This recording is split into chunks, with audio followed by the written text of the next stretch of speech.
Olá, tudo bem? Aqui é o pastor Roberto, passando para deixar mais uma meditação. E o texto para a nossa reflexão está aqui em Mateus capítulo 28, o versículo 19 e o versículo 20.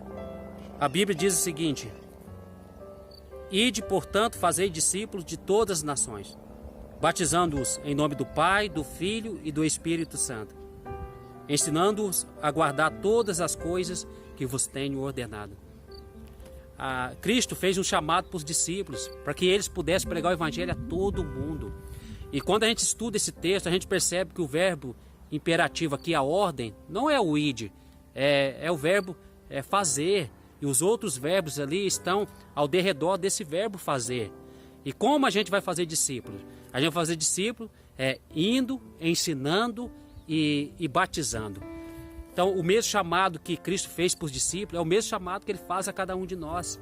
Infelizmente, tem muita gente hoje apaixonado pela função, apaixonado pela igreja, mas não apaixonado pela missão. A gente precisa ter uma função, exercer uma função, a gente precisa gostar da igreja, mas a gente precisa ir além, a gente precisa ser apaixonado pela missão. A missão de salvar, de levar o Evangelho, de levar a palavra. Mas tem muita gente que resume a vida de ir da igreja para casa, da casa para a igreja. Limita só isso, vai para o culto, avalia conforme a sua opinião, aprovando, desaprovando, e é fiel, devolvendo ali os recursos, mas a vida não passa disso. A gente precisa ir além, a gente precisa andar a segunda milha, porque o nosso chamado é para pregar o Evangelho. E outro detalhe, a Bíblia diz que André achou o seu irmão. A grande parte das coisas que nós achamos é porque a gente está procurando.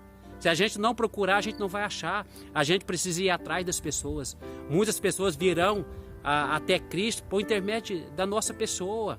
A gente vê ali Filipe pregando o Evangelho para Natanael, pregando para o eunuco. A gente precisa continuar essa corrente do bem, ser um elo na pregação do Evangelho, para levar o Evangelho a muitas pessoas.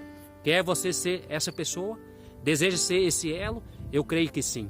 Pense nisso. Um forte abraço. Que Deus abençoe você. Sucesso!